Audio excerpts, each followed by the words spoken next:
All right, we're in the book of Corinthians, 1 Corinthians, we're in chapter 20, concerning marriage, chapter 20 of the book Corinthians by Rushdoony, the commentary on the books. All right, so let's kick off here. Try again. 20. Concerning marriage. 1 Corinthians chapter 7, verses 25 to 40. Now, concerning virgins, I have no commandment of the Lord, yet I give my judgment, as one that hath obtained mercy of the Lord, to be faithful. I suppose, therefore, that this is good for the present distress. I say that it is good for a man so to be. Art thou bound unto a wife? Seek not to be loosed. Art thou loosed from a wife? Seek not a wife. But, and if thou marry, thou hast not sinned, and if a virgin marry, she hath not sinned. Nevertheless, the levels seem to be up here. I don't know why. Very interesting there. Seem to play back okay. Seek not to be loosed. Wow, that's good. Nevertheless, thou hast not sinned, and if a virgin marry, she hath not sinned.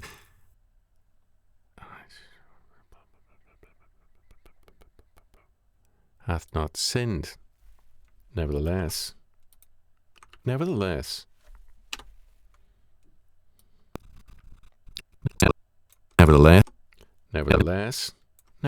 thou hast not sinned, and if a virgin marry, she hath not sinned. Nevertheless, such shall have trouble in the flesh, but I spare you.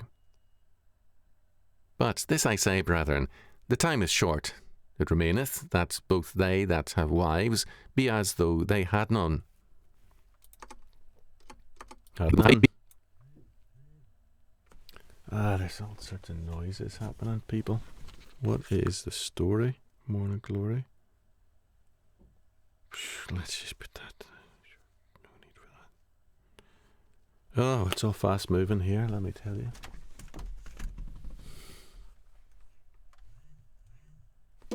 What? What are you flipping?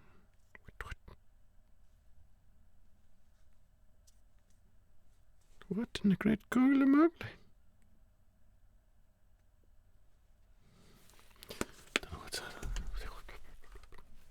All right. Brethren, the time is short. It remaineth that both they that have wives shall have trouble in the flesh, but I spare you. Yeah, we've got background noises. Do you hear that? But, oh, that's terrible. Yeah, we're going to have to do that again. Thou hast not sinned, and if a virgin marry, she hath not sinned. Hath not sinned. Hath not sinned.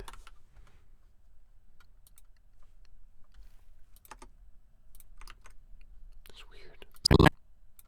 Thou hast not sinned, and if a virgin marry, she hath not sinned.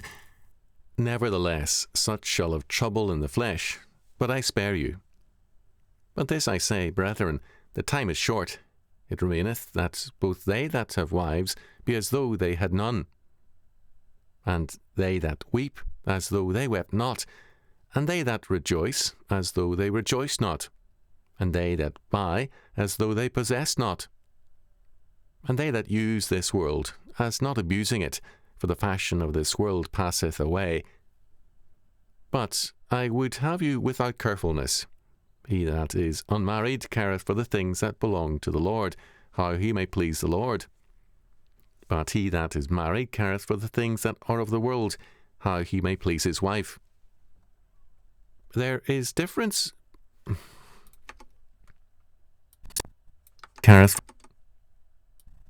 Is married careth for the things that are of the world, how he may please his wife. There is difference also between a wife and a virgin.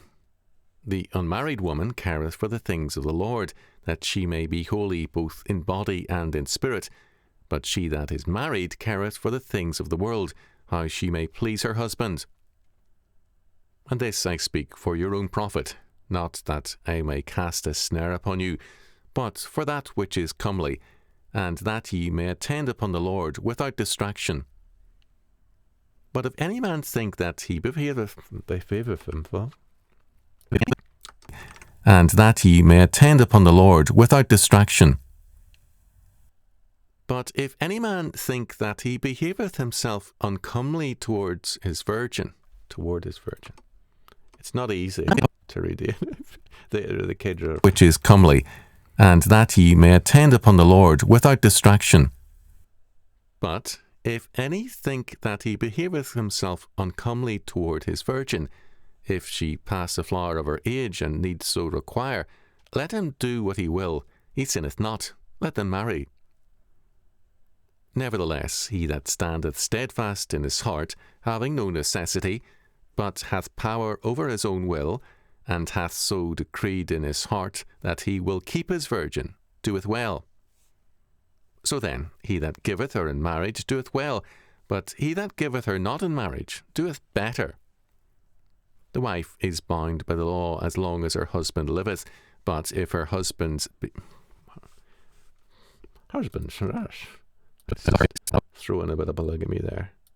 Why not?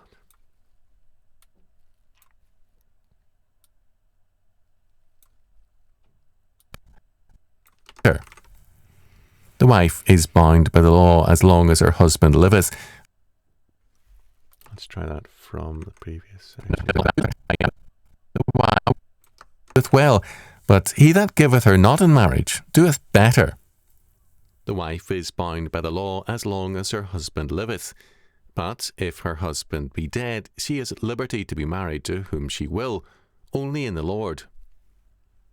But she is happier if she so abide after my judgment, and I think also that I have the Spirit of God. As we have seen, Paul's letter to the Corinthians is a most remarkable document. The problem, very early, as it had been in Israel and Judea, and it has been over the centuries within the church, is this strange doctrine which I caught sight out of the corner of my eye of donum superaddendum, and it had been in Israel and Judea, and it has been over the centuries within the church. I think this is wrong. Do you know, nonem superaddendum, it's usually a donum superaddendum. That's what caught my eye there. Yeah, this is a mistake. It's a donum super addendum. Google says doesn't exist. Sorry, boss. Yeah, it's a misprint, and it's in Google Books, and it's not right. I'm sorry. I'm sorry. I'll tell you what. Had been in Israel and Judea, and it has been over the centuries within the church, is the strange doctrine to which the Middle Ages gave a favourable name, donum superadditum. That man's life is a good and a rich and a fine one. Man is fine as he is, but he needs something more, and this breaks apart. What this means is that the faith has been reduced to salvation from hell for heaven, not a way of life here and now, not the kingdom of God, not a faith that commands every area of life and thought. So Paul, as he deals with this, begins by attacking the wisdom of the Greeks and that of the Jews as well. Their wisdom was one that bypassed the law word of God. He indicts the Corinthian church, and then he proceeds to answer one of the charges that he has made after another by saying, "Here is the law of God, obey it." Now we are concluding a chapter, the 7th, which is a subject of no small misinterpretation, especially among liberals who assume that Paul is anti-marriage, anti-sex, anti-woman, you name it. Why? Because he says that it may not be in your situation the best thing to marry, but it is better to marry than to burn. That there is no sin either in staying single or in getting married. Why? And this is the context that is usually overlooked. Verse 26. I suppose, therefore, that this is good for the present distress. This is the key phrase that conditions everything in Corinthians. They were facing a potential persecution, potential death. It was very near. Now, history says nothing about such a thing.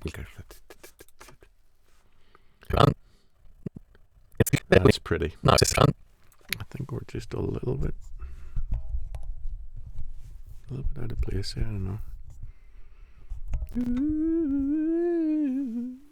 know. Persecution, potential death. It was very near. Now, history says nothing about such a thing having taken place. But that means nothing. A great deal in history is not in the history books.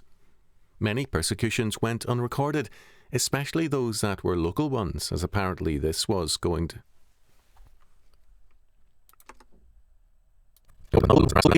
Torture. Deal in history is not in the history books. Many persecutions went unrecorded, especially those that were local ones, as apparently this was going to be, because Paul in no other epistle gives such counsel for the present distress. Paul, in verse 25 concerning virgins, is responding to a specific question raised by the Jewish members of the Corinthian church. The congregation had been formed in the home of Justus, whose house was next to the synagogue. The Christians in the synagogue had left to form the new congregation under Paul, Acts chapter 18, verses 7 and 8. Paul had apparently given his counsel on marriage during a crisis of persecution, verse 26 earlier. And now the Jewish believers ask, but what about virgins? God's law makes clear that virginity is required prior to marriage. But what about the virgins in the church who may be deprived of an opportunity to marry because of the coming distress? For Jews, permanent celibacy was not desirable. The goal in life, unless one had a special calling otherwise, was marriage. Premarital chastity was prized, as was marriage, and the goal of chastity was honourable. And the goal of chastity. And the goal of chastity.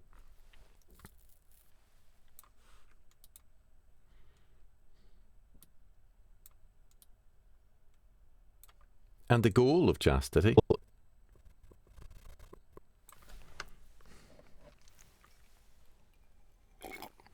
Chastity was prized, as was marriage, and the goal of chastity was honourable. Okay, I just took the wrong bit there. Premarital chastity was prized, as was marriage, and the goal of chastity was honourable marriage. The Corinthians apparently had some hint of Paul's counsel, and so the question of virgins was raised. Should virgins be actually deprived of the privilege of marriage? Paul at once tells them that God has given no commandment in the matter of whether or not, when facing persecution and death, marriages should be made. He has no commandment, but he does have a godly judgment, he believes. He is speaking on his own, but he says, I believe I have the Spirit of God. God's mercy has enabled Paul to be faithful to his law word, and Paul gives a godly judgment. Verse 25. There is no sin, he makes clear, in marrying, nor in remaining single. It is not a matter of sin, but rather for thoughtful judgment. Either course must be made a matter of prayer and thought. Can one remain single without temptations? If married, one should be content with marriage. If single, and able to remain single, well and good. Verses 26 to 28. The matter is not a moral question, but a personal one. The time, Paul says, is short. Now, that is like a red flag to many people. Some see. Paul says, is short. Now, that is like a red flag to many people. Some see verses 29 to 30 as referring to the second coming. This is nonsense. Paul would not have spoken of it as a time of distress, nor would he have limited his warning to the Corinthians. It would have been a warning to all believers everywhere. But it is not a warning. It has nothing to do with the second coming. It is a wild misreading to so interpret it.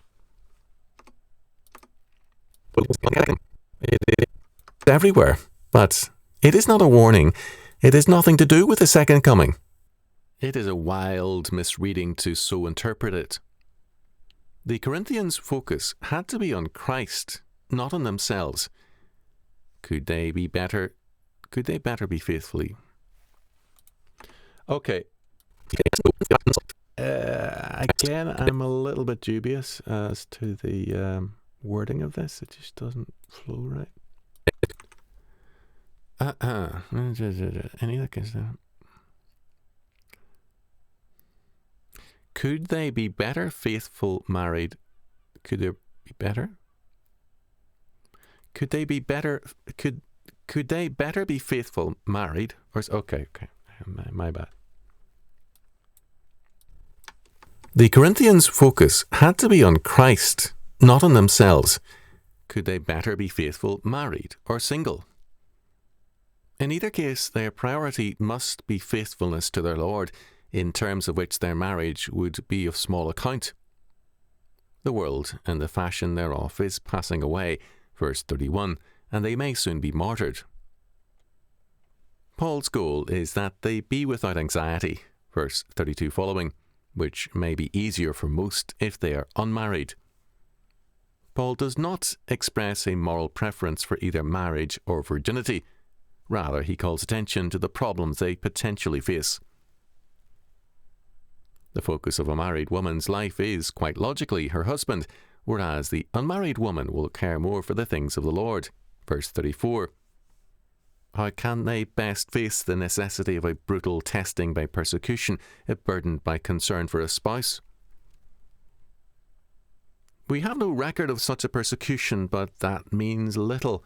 Our records of the early church are definitely incomplete. As a young man, I was told of a massacre of Armenians in a remote area prior to the general massacres of 1915. This event was unrecorded, and here it is this century. And here it is in this century. General massacres of 1915. This event was unrecorded, and here it is in this century. But it is no less real. The same is true with respect to Corinth. Paul is insistent. I speak, he says, for your profit, to help you, not to complicate your lives. He does not want their future complicated by marriages that will distract their vision. Each man must decide which course is wisest for him. Verse 35. For some, it will be difficult to live in the congregation, close to their virgin bride-to-be, without marriage. Paul counsels all such to marry. Verse 36. He does no wrong whatsoever by marrying. He who can remain single. Marry. Verse 36. He does no wrong whatsoever by marrying. Oh, what is there? Some weird thing here. By marrying. Oh no. What is that? Without marriage. Paul counsels all such to marry. Verse. What on earth is that? 36. He does no wrong whatsoever by marrying. Okay. All right. Okay. He does no wrong whatsoever without marriage. Paul counsels all such to marry. Verse 36. He does no wrong whatsoever by marrying. He who can remain single, hoping to survive the coming distress, and can do so without temptation, sexual temptation, doeth well. Verse 37. Both those who marry and those who remain single are in the Lord by so doing. Paul in verses 37 and 38 speaks not of the groom, but of the father of the bride, who has a part in the matter. By keeping his daughter unmarried, he doeth well, sparing her great grief. In fact, his course is perhaps the, quote, better, end quote, one, not morally, but practically. There is no sin in marrying nor in remaining single, although Paul sees singleness as less likely to cause greater grief. Verse 38. Paul clearly has the, quote, present distress, end quote, in mind, not sacerdotal celibacy. Attempts of stress, end quote, in mind, not sacerdotal celibacy. Attempts of many scholars to see Paul as anti-marriage and even anti-woman are not only fallacious, they are dishonest. Marriage, however, I was going to say, so I think I was thinking, even anti-woman are not only fallacious, they are dishonest. Marriage, however,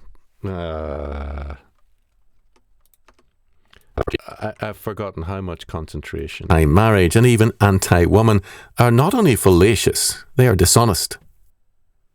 Marriage, however blessed an estate, still establishes a bondage of sorts. This is a bondage in the Lord and hence also a potential blessing. Its reality must be recognized. Verse 39. Given the present crisis, it is better and, quote, happier, end quote, for the woman to await its coming and going before marrying. Coming and going. That's not me. Blessing. Its reality must be recognized. Verse 39. Given the present crisis, it is better and, quote, happier, end quote, for the woman to await its coming and going before marrying. This is Paul's judgment, and he adds, I think also that I have the Spirit of God. Verse 40. What Paul says in 1 Corinthians 7 is not a doctrine of marriage, but rather devout counsel to those contemplating marriage in a crisis. We know that in the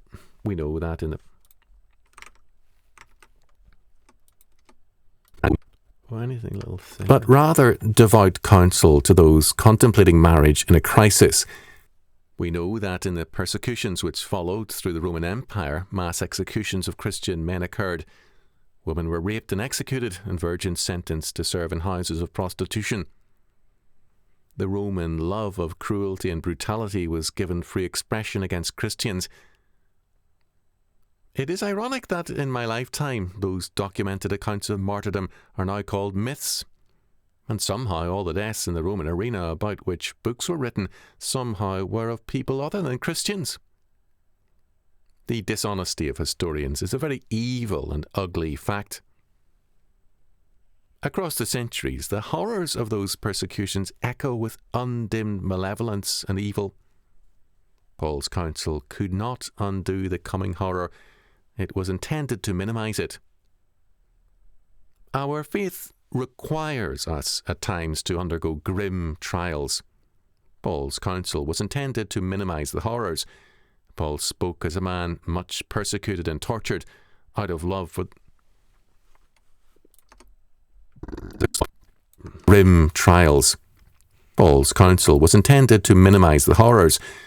Paul spoke as a man much persecuted and tortured out of love for the Corinthian believers. To see his counsel in any other light is contemptible. Yeah, buddy. Wow, wait. It's annoying.